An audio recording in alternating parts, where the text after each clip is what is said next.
We're live here at Buddy Brew with my friend Dave Ward. Got the freshest coffee in town, and another great podcast. Now, first off, I want to say thank you. Thank you to everybody who supported my campaign, helped us out. I also want to reach out to all those, on the other side who supported my worthy opponent. We're honored to have won, and we're also honored to have won it by running a positive campaign. It was a message campaign. And despite the fact that there were a lot of ads, some kind of negative that were out there, our focus is always on trying to talk about what we're going to do, how we're going to create jobs.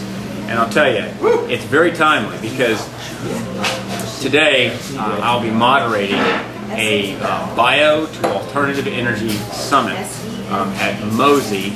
And it's going to be a very exciting and interesting conference.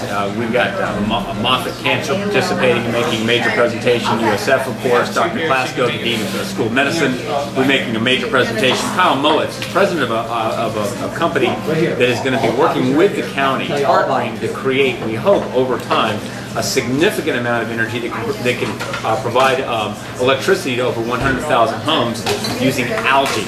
But it's fascinating. I met with these guys yesterday, and Drew Weatherford, former quarterback of Florida State University, and now a quarterback for the Storm, is part of this effort.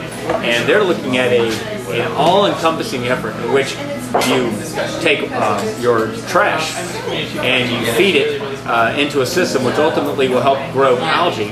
The algae is used, and you can draw from the algae out of the lipids energy which can be used to fuel our homes.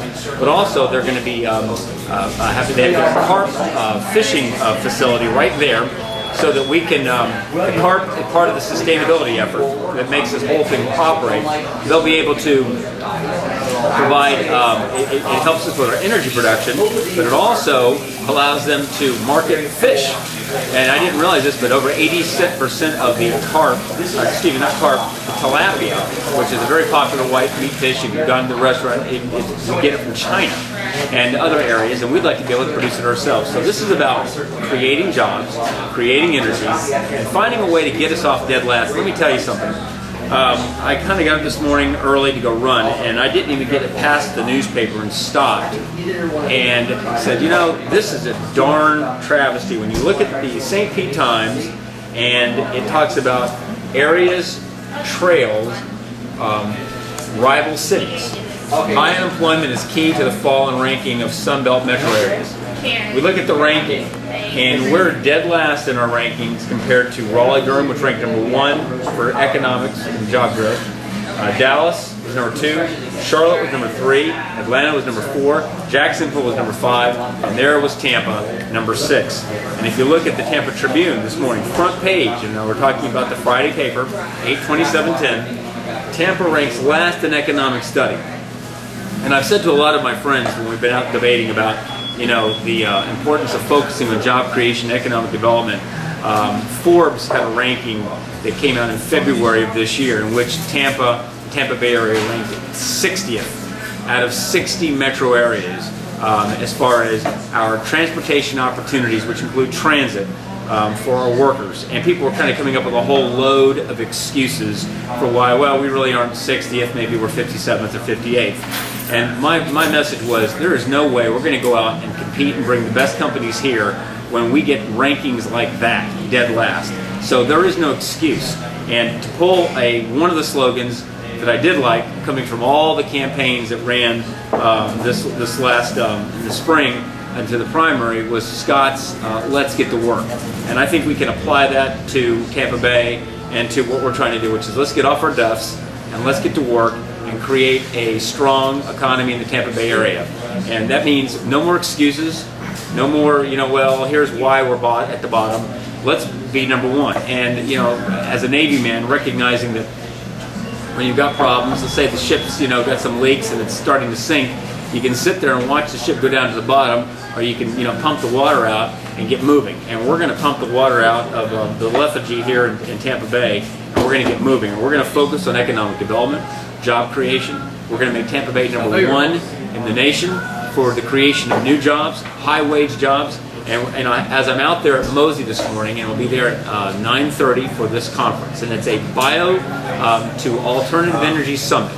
as I'm out there at Mosey talking about economic development and job creation, I'm going to be right across the street from the University of South Florida, where we got over 45,000 students who are going to school every day, studying to be doctors, scientists, business people, and different types of businesses.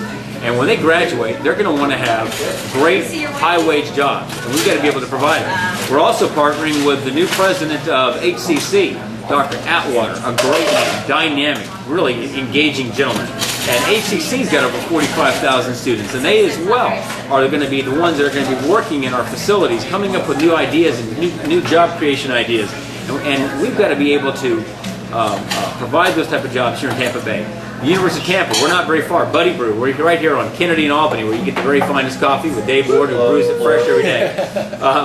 Buddy Brew is not very far from the University of Tampa, and the University of Tampa as well is a kind of an engine for economic growth. And we've got to take the University of Tampa, we've got to take HCC, University of South Florida, marry it with what's going on out there at Moffitt Cancer, the VA Hospital, and the University Community Hospital, and Pep and Heart, Bird Alzheimer's Center, Tampa General Hospital, and all those things. Connect everyone. Make sure that we can move quickly, move people, move goods, move information, and that will generate new business opportunity, and it's going to be great for our community.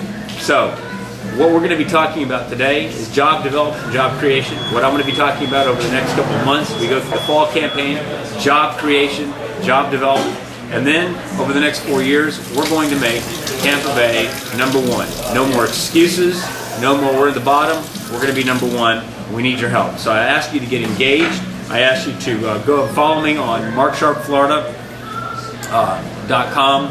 We've got a website. You can go on our Twitter account, MarkSharpeFL, and post your comments, good, the bad, the ugly. We like it all.